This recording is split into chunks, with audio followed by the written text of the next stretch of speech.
A point in time, you could not physically be in a classroom. Instead, you chose to bring the classroom to you. Describe the process of when you picked up the phone and called all these former students. Well, actually, I didn't initially use my phone. I used social media. I had posted on Facebook that I'd like to do some traveling and asked who had a couch for me. And I was shocked that within 48 hours, I had offers from over 50 cities around the country. Wow. So from the Facebook step, I then began contacting all my students and asking them when it was good for them to have me. And it was just overwhelming, the generosity and love that I got back in return from my kids. And they made this entire trip possible. I mean, not only did they give my life meaning while I was a teacher, but even after I left the classroom, they continued to give me a sense of purpose and fulfillment. David, reading your column at CNN.com, I didn't have dry eyes. And normally I quote people who come on my show, but if I may, I know you have a tough time seeing with everything, but can you quote this particular graph that we selected out of your piece for me? Certainly. I hope you don't mind, but my vision is very limited, and I need to have it on a small scale so I can just hold it in front of my face. So I'm just going to read it from here. Okay. And this excerpt reads, "What I learned from my travels was that my students had grown up to be kind and caring people. People who picked me up when I fell over curbs, read to me from books I could no longer see, and cut my food when I could not grasp a knife.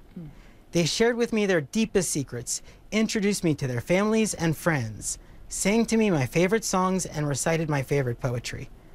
As I had hoped, they recalled favorite lessons and books from class, but to my great surprise, it was our personal time together that seemed to have meant the most to them. Those brief, intimate interludes between lessons when we shared heartaches and vulnerabilities and victories were the times that my students remembered." How much did that mean to you to learn that? It was the moments in between lessons, the moments you may not even remember that meant the most. Meant the world to me. It really did, because the truth of it is, those were the moments when I was trying my hardest, when I really wanted to be at my very best so that I could set an example for them that they could look to and perhaps even someday look up to. But when standing in front of the classroom, I was standing on the shoulders of giants. I was standing on Mark Twain's shoulders, Ernest Hemingway, but when it was just one-on-one, me talking with one of my students with my undivided attention and theirs, those were the moments that meant the most to me as well as them. But I'm surprised that Mark Twain got forgotten quite so easily. Let me ask you, David, students aside, I mean, this happened back in 2006. What has life been the last 7 or so years thinking you could die tomorrow? It's true.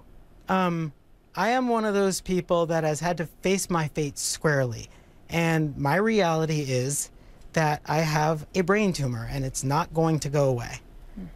But in some way, rather than taking that as a death sentence, it just gave me a sense of urgency that if there was living to be done, now is the time to do it.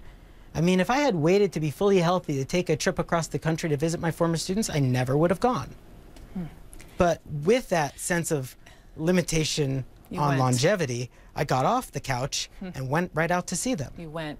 Let me ask you a question I have never, ever in my 12 or 13 years doing this asked anyone, and that is, walk me through your death. Have you envisioned your death? Would you want students present, or what would you want your former students to know on that day? Oh my. I want them to know that I've got this.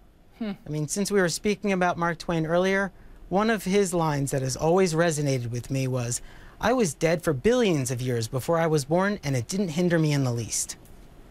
And that's similar to my attitude towards it. It's not something that I'm afraid of. It's a natural process that we all go through.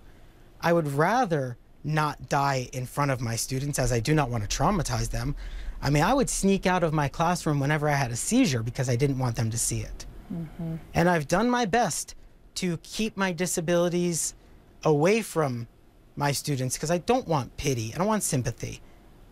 I want to have a good time with them.